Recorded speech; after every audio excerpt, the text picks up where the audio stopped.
Revenge with Karen. The salt air usually clears my head, but today it smelled like burnt ambition and cheap cologne. I stood on the teak decking of the Ethelgard, a 40-meter vessel that was less a boat and more a floating master's thesis in maritime autonomy. My company, Thalassa Systems, had designed every circuit, every line of code, and every redundancy protocol that kept this thing breathing. I wasn't just the owner, I was its architect, who was currently running a diagnostic on the portside thruster arrays, because the telemetry had been showing a 0.4% variance in response time. And in my world, 0.4% is the difference between a perfect docking and a lawsuit. I was wearing my working gear, a pair of faded Navy coveralls I've had since my days terminating fiber optic cables in freezing shipyards in Norway, and a beanie that had seen better decades. No makeup, hair in a messy bun that screamed deadline mode rather than gala ready. To the untrained eye, I looked like I belonged in the bilge. To anyone who actually mattered in this industry, I looked like the person who signed the checks. Then I heard him. The thump of heavy footsteps on the gangway, followed by a voice that sounded like it had been dipped in trust fund money and dried with a lack of consequences. Jesus, it smells like diesel and desperation out here, the voice boomed. It was Brent the boy king, the 26-year-old son of the venture capital titan, whose firm held a significant, though minority, stake in my company. Brent, who thought equity was just a fancy word for allowance. He came bounding onto the aft deck, sunglasses worth more than my first car perched on his nose, holding a half-empty mimosa despite it being 8:30 in the morning. He stopped when he saw me kneeling by the access hatch, a tablet in my hand. Didn't look at my face. He looked at the coveralls. He looked at the grease smudge on my cheek. Hey, he snapped, snapping his fingers. You, cleaner, whatever. I didn't look up immediately. I finished the code injection on the tablet, watched the green verification light blink, and then slowly rose to my feet. Can I help you, Brent? He blinked, clearly not recognizing me. To him, I was just background texture, an NPC in the video game of his life. Oh, know my name? Good. Listen, the cleaning crew was supposed to be gone by 8. I have investors coming at noon. I need this deck spotless. And get me a fresh towel while you're at it. This humidity is making me sweat like a pig. He tossed a dirty rag he'd evidently picked up from a railing right at my chest. It hit me with a soft, wet thud and fell to the deck. Now, before I tell you how I disassembled this man's life, do me a quick favor. If you enjoy stories about corporate heirs getting absolutely wrecked by the people they underestimate, hit follow button. It fuels my cold, calculating heart. I looked at the rag. Then I looked at Brent. Get off the boat, cleaning ladies only. He shouted, laughing at his own wit as he turned to look at a blonde woman who had just boarded behind him. She giggled, a hollow sound that carried on the wind.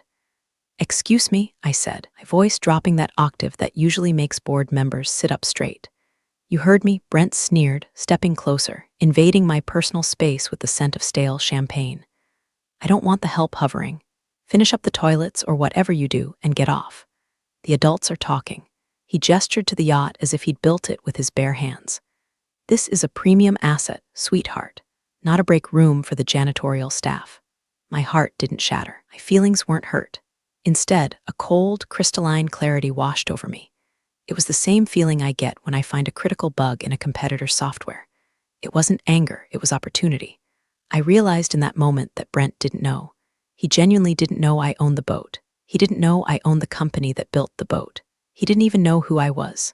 His father, the chairman, handled the high-level strategy.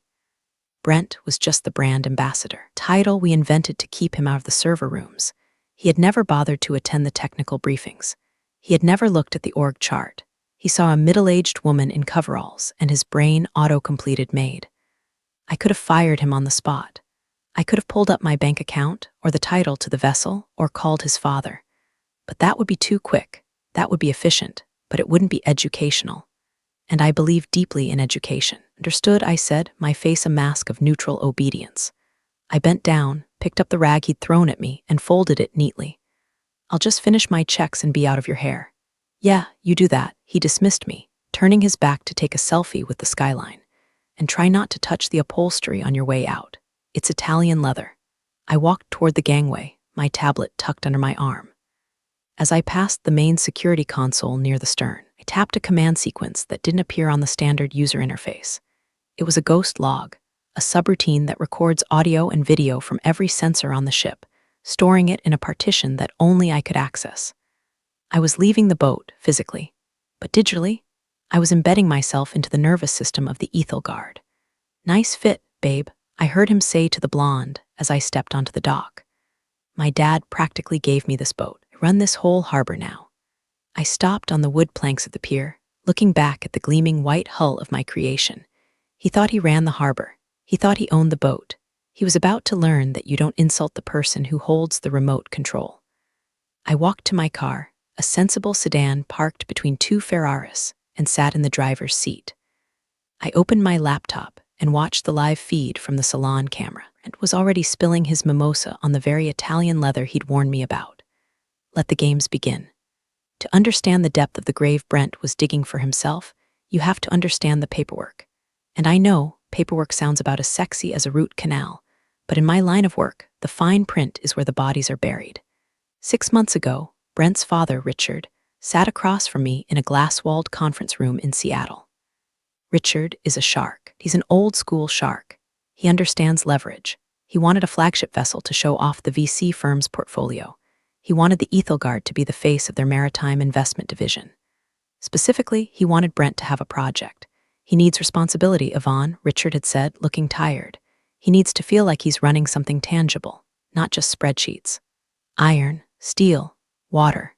You want me to give him my prototype?" I asked, sipping an espresso that cost more than my first hour of wages back in the day. "Not give," Richard corrected.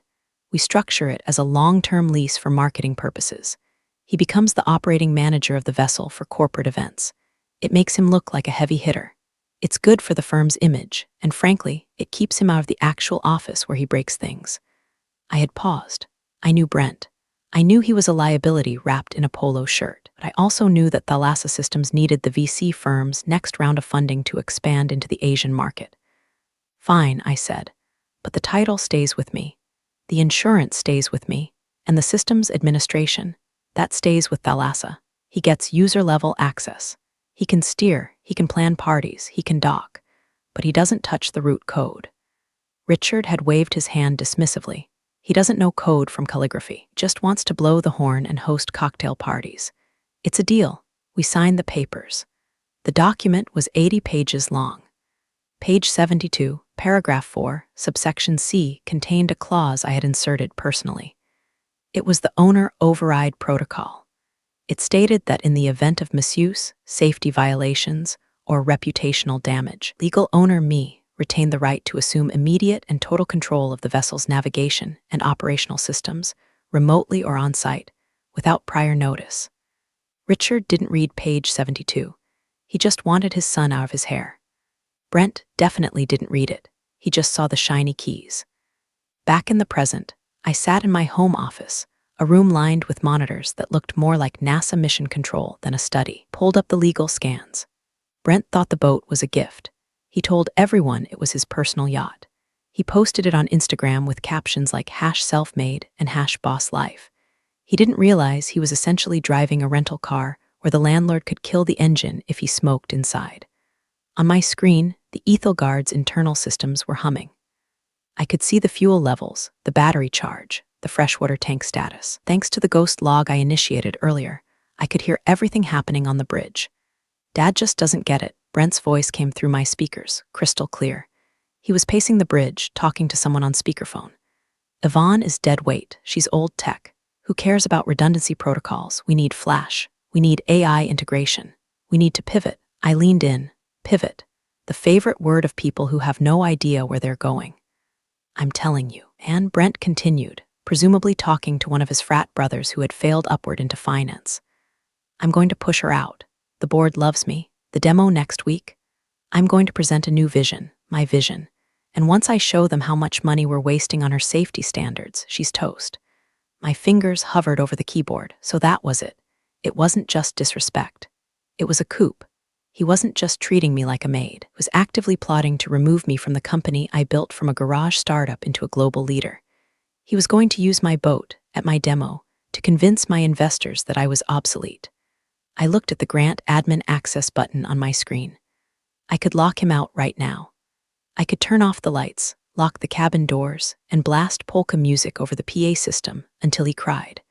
But that was reactive. That was emotional. Yvonne doesn't do emotional. Yvonne does strategic demolition. He wanted to present a new vision at the demo. Fine. I would make sure he had the most memorable demo of his life. I opened a terminal window and began typing. I wasn't just watching anymore. I was preparing the stage. If he wanted to play captain, I was going to let him. I was going to let him sail right into the middle of the ocean, metaphorically speaking, before I pulled the plug. I checked the guest list for the upcoming event. Top-tier tech bloggers, 2 senators, the entire board of directors. Perfect. The audience for his execution would be standing room only. Over the next 3 days, I became a ghost in my own machine. I didn't step foot on the Ethelgard, but I lived there. Through the high-definition security cameras and the bridge microphones, I watched Brent turn my masterpiece of engineering into a floating fraternity house, hosted a pre-launch brunch that involved 3 crates of champagne, and a DJ who seemed to think bass was a substitute for talent. I watched as ash from his cigars drifted onto the teak, my hand-oiled teak. I watched as high heels dug into the soft decking. I logged every single infraction, not for insurance purposes, but for the moral dossier I was compiling. But the physical damage was nothing compared to the verbal garbage he was spewing. On Tuesday, brought a group of potential angel investors aboard. They were mostly kids in hoodies who had gotten lucky with crypto, looking for the next shiny thing. So, who handles the tech stack? One of them asked, pointing to the helm displays. This interface is slick.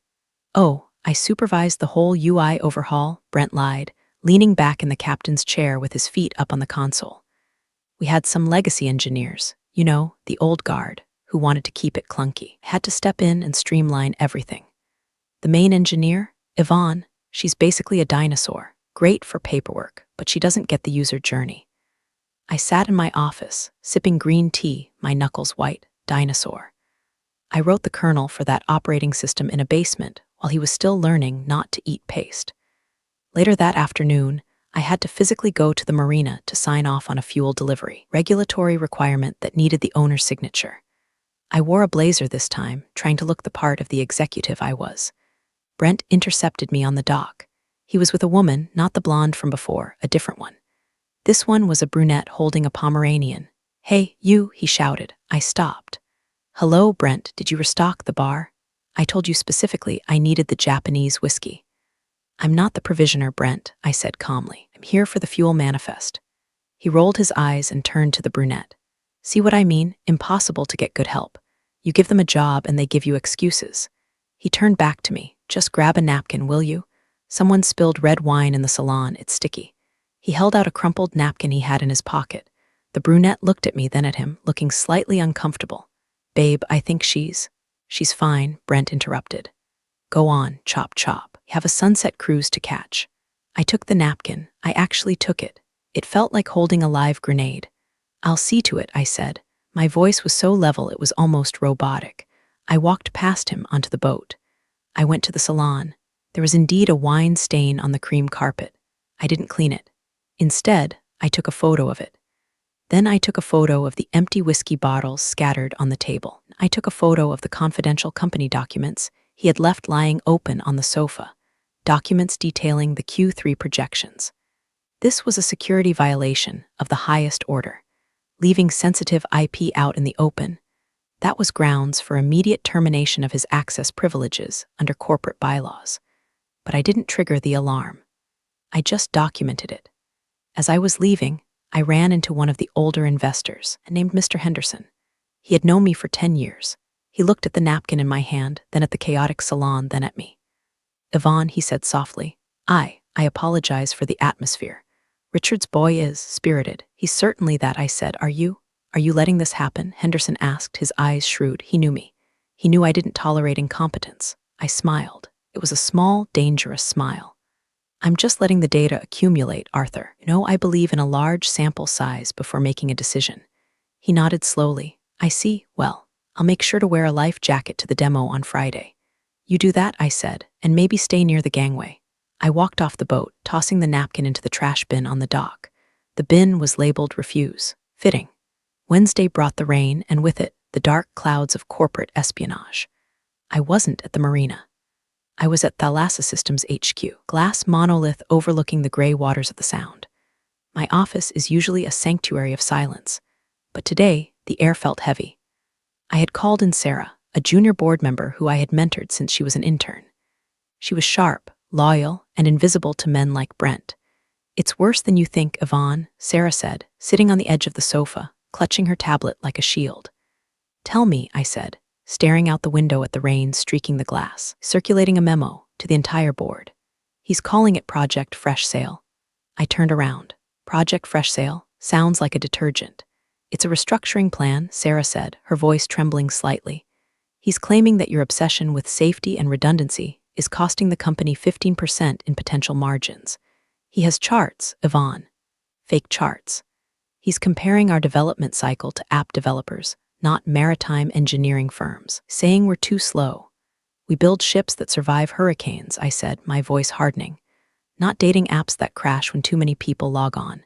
"He doesn't care," Sarah continued. "He's lined up votes. The 2 new VC guys there with him. They want a quick exit. They want to pump the stock, slash the QA budget, and sell to the highest bidder next year. And the kicker, he wants to announce the leadership transition at the Friday demo." On the yacht, I felt a cold fire ignite in my stomach. He wasn't just going to push me out. He was going to do it on my vessel, in front of the press, framing it as a victory for modernization. He was going to stand on the deck I paid for, holding the microphone I bought, and tell the world that I was obsolete. "He's accusing you of failure to scale," Sarah whispered. "That's the legal term he's using to trigger the clause in your contract." "Failure to scale," I repeated. I walked over to my desk and picked up a model of the Ethelgard. "He thinks scale is just making things bigger and faster. He forgets that scale without stability is just a disaster waiting to happen." I looked at Sarah. "Does he know you're here?" "No, he thinks I'm ordering catering for the party." "Good, keep ordering. Make sure he has everything he wants." "Give him the rope, Sarah. Give him miles of it." "What are you going to do?" she asked. I sat down at my computer. I pulled up the system architecture for the Ethelgard. "I'm going to introduce him to a little concept called admin privileges." I spent the rest of the night in the server room. I wasn't writing a rebuttal memo. I wasn't calling lawyers. I was coding.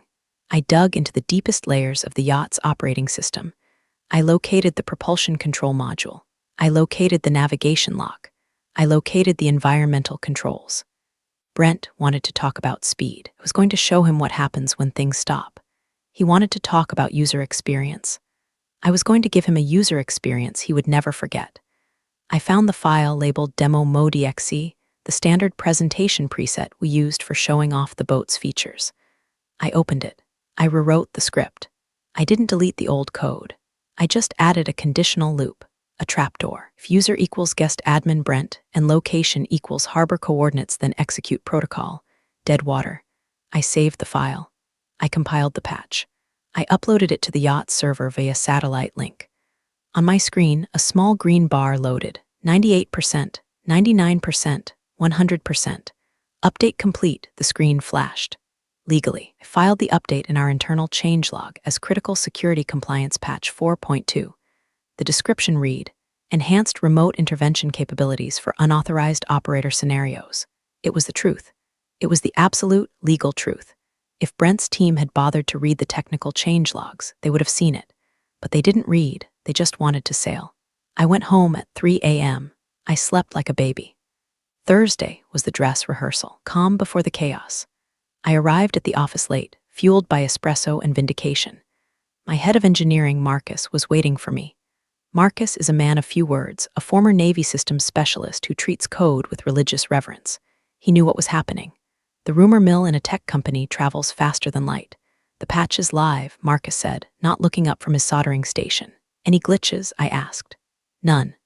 Latency is 0. Override command is mapped to your personal key fob. We also routed a secondary trigger to your phone app, just in case." He finally looked up. "You know, if you do this, the PR fallout will be significant." "The PR fallout of letting a toddler steer the company into an iceberg would be worse," I replied. "True." Marcus cracked a rare smile. He called me this morning. Asked if we could install a party mode for the lights. Wanted them to pulse with the music. "You do it?" I told him it would require a hardware refit. But I did enable the external speakers to override the interior sound system. You know, for safety announcements. Good thinking, Marcus. So we're doing this, he asked, his voice low. I looked at the schematic of the Ethel Guard on the wall. We're not doing anything, Marcus. The system is just functioning as designed. If an unauthorized entity tries to hijack the vessel protects itself. That's not sabotage, that's a feature. I left the office early and drove to the marina one last time. The yacht was buzzing with activity. Caterers were loading crates of lobster. Florists were carrying arrangements that cost more than my mortgage. A banner was being strung up across the stern. Thalassa Systems, the future is now. Brent was on the bow, directing the placement of a portable stage. He was wearing a captain's hat, an actual, irony-free captain's hat. I walked up to the edge of the dock. I didn't board, I just stood there watching. Brent spotted me. He jogged over, looking flushed and manic. Yvonne, just the person I didn't want to see, he laughed, slapping me on the shoulder. Look, I know things have been tense, but tomorrow is going to be huge. Huge. And don't worry, I'll mention you in the speech. Thanks to the legacy team for laying the foundation, something like that. That's very generous of you, Brent, I said. Yeah, well, a generous guy. Hey, look, for the event tomorrow. Maybe you should just enjoy it from the shore. We're at capacity with the VIPs, and honestly, having the technical staff looming around kind of kills the vibe. You get it, right? He was uninviting me to the launch of my own ship. I get it, I said. Too technical, might bore people. Exactly, you're a genius, Yvonne, really. But backend. We need front-end energy tomorrow. Front-end energy, I repeated. Got it, cool. So take the day off. Go to a spa or something, treat yourself. On the company card. He winked and ran back to the stage, shouting at a caterer who had dropped a fork. I stood there for a moment, watching the water lap against the hull. The Ethel Guard bobbed gently, a sleeping giant. Sleep well, I whispered to the boat. Tomorrow we wake up. I reached into my pocket and touched the small, plastic key fob Marcus had given me. Looked like a garage door opener. It felt like Thor's hammer. I turned and walked away. I didn't go to a spa. I went home and laid out my outfit for tomorrow. Not coveralls, not a blazer. I chose a simple black turtleneck and dark jeans. Steve Jobs meets a cat burglar. I wanted to disappear until the moment I made everyone see me. The stage was set. The actors were in place. The script had been rewritten. All that was left was for the curtain to rise. Friday noon. The sun was high, the sky was a perfect, innocent blue, and the marina was swarming with the kind of people who use the word synergy unironically. I arrived 20 minutes after the start time. I parked my car at the far end of the lot and walked past the rows of luxury vehicles. I could hear the music before I saw the boat, a thumping, generic house beat that vibrated in your chest. The Ethel Guard looked magnificent, I had to admit. It was gleaming white, decked out in flags and banners. A red carpet led up the gangway. Security guards with earpieces checked names on iPads. I walked up to the checkpoint. The guard, a burly guy named Mike who I'd hired 3 years ago, looked at me, then at his list. Miss Yvonne, he said, lowering his voice. You're not on the list. I know, Mike, I said, keeping my face blank. Brent's oversight. I just need to check the aft cabling before they cast off. Safety protocol. Mike hesitated. He knew who signed his paycheck, but he also knew who was currently screaming into a microphone on the deck. 5 minutes, Mike said, stepping aside. Stay out of the camera angles. You're a gem, Mike. I slipped on board. The deck was crowded with beautiful people holding champagne flutes. The air smelled of expensive perfume and ozone. I weaved through the crowd, invisible in my black outfit. I was the shadow in their bright, shiny world. Found a spot near the rear winch controls, partially obscured by a stack of speakers. From here, I had a clear view of the makeshift stage on the upper deck. Brent was holding court. He had a microphone in one hand and a glass of scotch in the other. He looked flushed, sweaty, and ecstatic. Welcome, everyone, he bellowed, his voice echoing off the neighboring hulls. Welcome to the future of Thalassa Systems. Applause rippled through the crowd. The 2 new board members were clapping the loudest, nodding like bobbleheads. For years, Brent continued, pacing the stage. This company has been great. But great is the enemy of legendary. We've been too safe, too slow, too focused on what can go wrong instead of what can go right. I watched the crowd. A few of the engineers in the back looked uncomfortable. They knew that focusing on what can go wrong is literally the job description when you're building autonomous vehicles. Today, Brent yelled, we are launching a new era. No more red tape, no more hesitation. We are untethering ourselves from the past. He pointed dramatically at the horizon. In a few minutes, we're going to take this beauty out for a spin. We're going to show you speed. We're going to show you agility. And we're going to show you who's really in charge. The crowd cheered. He was loving it. He was high on the fumes of his own ego. He looked down and saw me standing by the winch. For a second, his smile faltered, covered the mic with his hand, and hissed at a nearby assistant. I thought I told her to leave. Get security. He glared at me. I didn't look away. I just stared at him, my expression completely neutral. It was the stare of a scientist observing a lab rat running towards the cheese, unaware of the electric grid beneath its feet. A security guard started moving towards me. "Ladies and gentlemen," Brent shouted, drawing attention back to himself. "Let's get this party started. Crew, prepare to cast off." He looked at me one last time, a smirk returning to his face. "Time to leave, sweetheart. The ship is sailing." "Yes," I murmured to myself, my hand closing around the fob in my pocket. "It certainly is." I stepped back onto the gangway, moving with purposeful slowness. The guard stopped, seeing I was leaving voluntarily. "Bye now." Brent laughed over the PA system. "Don't wait up." I walked down the ramp and onto the solid wood of the dock. I turned around. The crew began to untie the ropes. The thick hawsers splashed into the water. The ethel guard was free. Brent revved the engines. A plume of white water churned at the stern. The yacht began to drift away from the dock, the music pumping, the crowd cheering. I stood alone on the pier. The gap between the boat and the dock grew 5 feet, 10 feet, 20 feet. "Goodbye," passed. Brent screamed. I pulled the fob out of my pocket. It was a small, unassuming black rectangle with a single red button. "Hello, reality," I said, and I pressed the button. There is a specific physics to a 40-meter yacht leaving a dock. It's not like a car pulling out of a driveway. It's a massive displacement of water, a slow, majestic slide. The ethel guard moved with the heavy grace of a predator. I watched the gap widen, 30 feet, 40 feet. Brent was at the helm now, or at least, flybridge helm on the top deck, which was designed for show. He was spinning the wheel like he was in a movie, even though at this speed, the thrusters did all the work. He blasted the air horn, 3 short bursts. Illegal in a harbor unless you're in distress or backing up, but who cares about maritime law when you're a visionary? The guests were clinking glasses. The music switched to Don't Stop Believin'. The irony was almost too delicious. I checked my watch. 12:15 p.m., the perfect time for a disaster. I looked at the LED light on my key fob. It pulsed once, a steady green heartbeat. It was connected.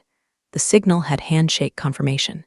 The yacht was now about 50 yards out, turning slowly toward the channel exit. The press photographers on the shore were snapping pictures.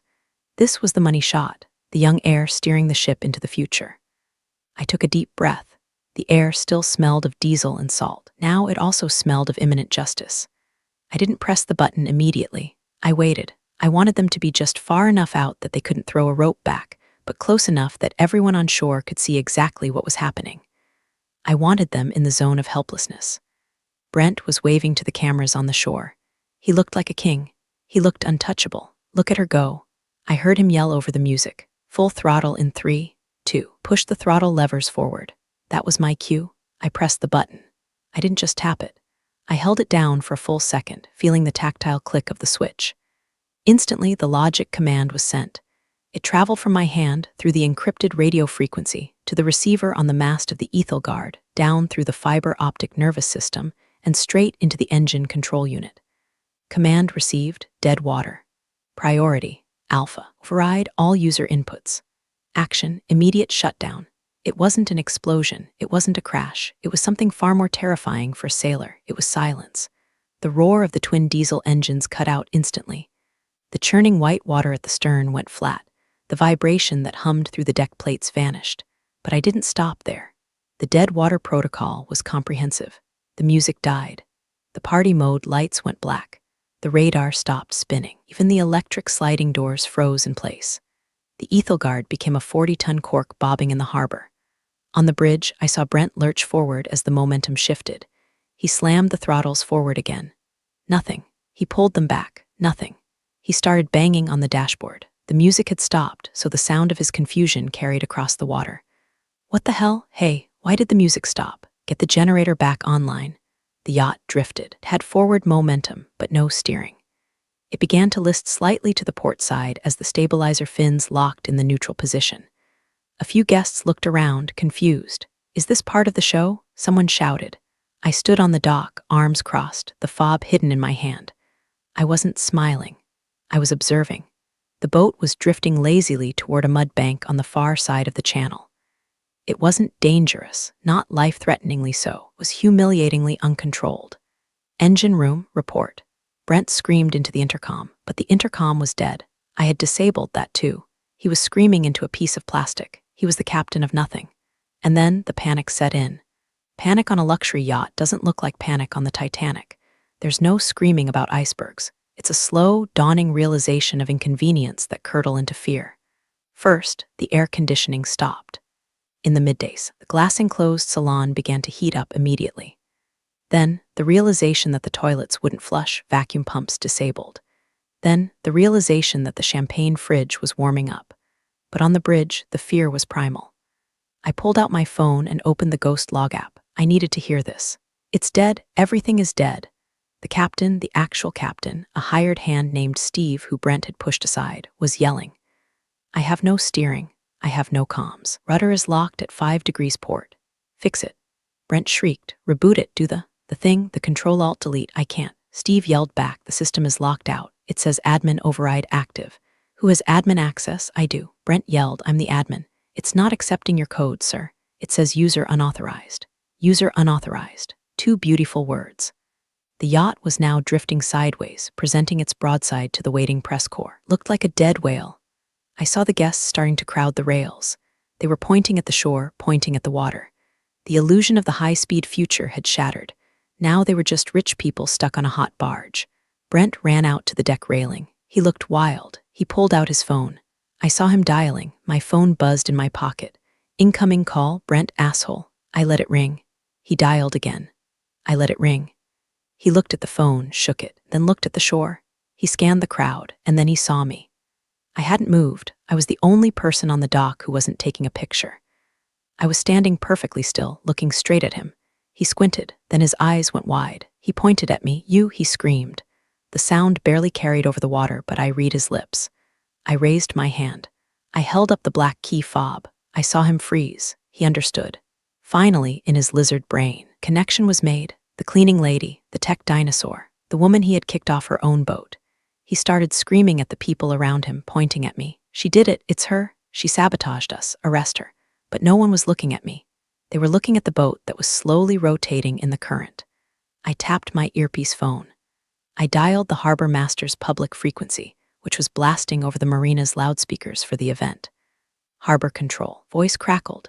This is Yvonne Vance, I said, my voice calm and authoritative. Owner of the vessel Ethelgard. I am declaring a navigation hazard in Sector 4. Miss Vance, we have the vessel in sight. It appears dead in the water. That is correct, I said. The vessel has been remotely disabled due to unauthorized operation by unqualified personnel. I am requesting a tow tug for retrieval. Copy that, Miss Vance. Dispatching tugs. The announcement boomed over the marina. Everyone heard it. The press heard it. The investors on the boat heard it. Unauthorized operation.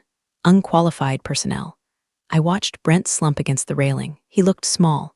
He looked like a child who had broken a toy he was told not to touch. The Ethelgard drifted silently, a monument to his failure. It was time to finish this. The press loves a disaster, but they love a scoop even more. As the tugboats chugged out to retrieve the lifeless yacht, reporters turned their cameras away from the water and toward me. I didn't run. I didn't hide. I walked over to the podium that had been set up for Brent's post-sale celebration. The microphone was still live. I stepped up to the mic. Feedback whined for a second, then cleared. Ladies and gentlemen, I began. My voice was steady, magnified across the harbor. I apologize for the interruption to your afternoon. The cameras flashed. 100 lenses focused on the woman in the black turtleneck.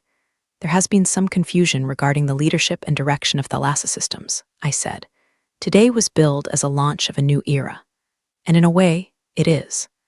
I pulled out my tablet and connected it to the large display screen behind me. The man currently drifting in the bay, I pointed behind me, where the Ethelgard was being ignobly towed by a rusty tugboat. Believed that innovation means ignoring the foundation. He believed that safety protocols were red tape and that experience was obsolete. I tapped the screen. The ghost log data appeared, the audio of Brent calling me a cleaning lady, the video of him spilling whiskey on the console, the documents proving his plan to oust me based on fake data. The crowd gasped. It was brutal. It was raw. It was undeniable. Maritime engineering is not a game, I continued, my voice hardening. The ocean does not care about your stock price. It does not care about your Instagram following. It cares about competence. And when you remove competence from the equation, you get that. I gestured to the dead ship. I designed that vessel. I own that vessel. And today, I demonstrated a new security feature, the incompetence lockout. If the system detects an operator who poses a risk to the ship or the company, it shuts down. Today, the system worked perfectly. I looked directly into the news camera. To the board of directors currently sweating on that deck, you have a choice. You can back the visionary who forgot to check if he had admin access, or you can back the engineer who holds the keys. I held up the fob one last time. I'll be in my office. We have work to do. I dropped the mic. Literally, it made a satisfying thud. I walked away. I didn't look back at the boat. I didn't look at Brent. I later heard was crying as the tugboat hauled him in. The aftermath was swift. By the time the Ethelgard was docked, the video of my speech had gone viral. The incompetence lockout was trending on Twitter. Brent's father, Richard, called me at 6 p.m. You embarrassed the firm, he said, his voice icy. Your son embarrassed the firm, I corrected. I saved the asset. He's my son. And Thalassa is my company. If you want to keep your shares, Richard, Brent is out, effective immediately. And you resign as chairman. There was a long silence. Then a sigh, send over the papers. Brent was escorted off the premises by the same security guard, Mike, who had let me in. He left through a side gate, soaked in sweat, his reputation in tatters. He's currently trying to start a crypto podcast. It has 12 listeners. I'm back at the helm. The Ethelgard is currently undergoing a deep clean. Getting the stain of mediocrity out of the carpets takes time, but the system is secure. The course is set. And the captain? She's right where she belongs. Some lessons only show up after the emails stop and the lights go out. This one was worth staying late for. Thanks for sharing the moment with me. See you in the next story.